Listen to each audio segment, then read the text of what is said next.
مشتاق صاحب نگران حکومت حوالې سره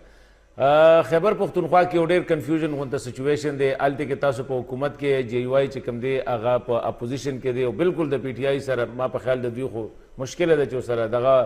مخکې سره لاړ شي تاسو وی چونګو حکومت پریدو خو حکومت اوسه پورې پرې نه خو د حق شان دي تاسو په خبر کې چې کم دی خپل وزارتونه او خپل دغه اخله درته وای چې نگران حکومت صوبه کې یا د اوس عمران خان وی چې مونږه بجټ نه پیش کو منیسټر تاسو دی او هغه وی مخکې نه اعلان کو چې پته نه کې ډسکشن سره کړی دی نه دی کړی مخکې کرایسس نه کنه اټ ویل بی ا سموث ګوینګ بای حسن خان یو خو مختصر غونډه خبره مانی پالیټکس باندې وکم دا د پیسو چې کوم عمل دخل سیاست کې سیوا شوی دا ډېر وکټ سیاست ده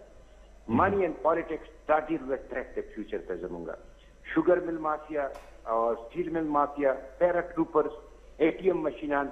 تر څو پورې چې دې مخنیوي موږ نه کړی ور سیاست مستقبل موږ نشو بچ کولای او د یو عام پاکستانی د یو عام سیاسي ورکر دغه په سیاست کې انوالومنت نشو کولای یو په دې باندې سیاسي جماعتونو له کار پکار دی او په هغه کې یو څه چې دی متناسب نمائندګي د بیسټ اپشن دغه دی بالکل دویمه خبره چې کومه تاسو وکړه زما په خیال باندې دا یو دستوري ضرورت دی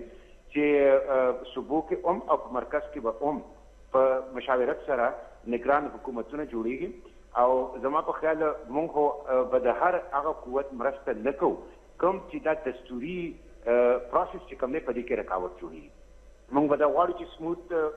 پروسس وشي او اوس هېڅ قسمه رکاوټ نشته دی زما په خیال الیکشن دپاره قوم په موټروی باندې ولاړ دی په رنوی باندې ولاړ دی مشتاق صاحب حکومت نه پرېږدی لکه د الیکشن نه پورې دا څلوېښت ورځې به ورسره یې د حکومت پرېښودو پورې کومه حده پورې چې خبره ده نو اوس ایم ایم اے جوړه شوې ده ایم ایم اے به دا فیصله کوي یو پارټي به کمفورټ پارټي به دا یوازې ځان له فیصله نشي کولی که زما فیصله وه ما به شاید چې نن کړې وه زه به حکومت نه راوتی وم تاسو خو د خپل جماعت سره هم اختلاف دی په دغې کې او هغوی به دا فیصله کوي چې موږ د مرکز او صوبو کې کله د حکومتونه نه راوړو مشتاق صاحب تاسو خو په دې کې خپل جماعت سره هم اختلاف دی حکومت پرېښودو کې حکومت نه پرېښودو کې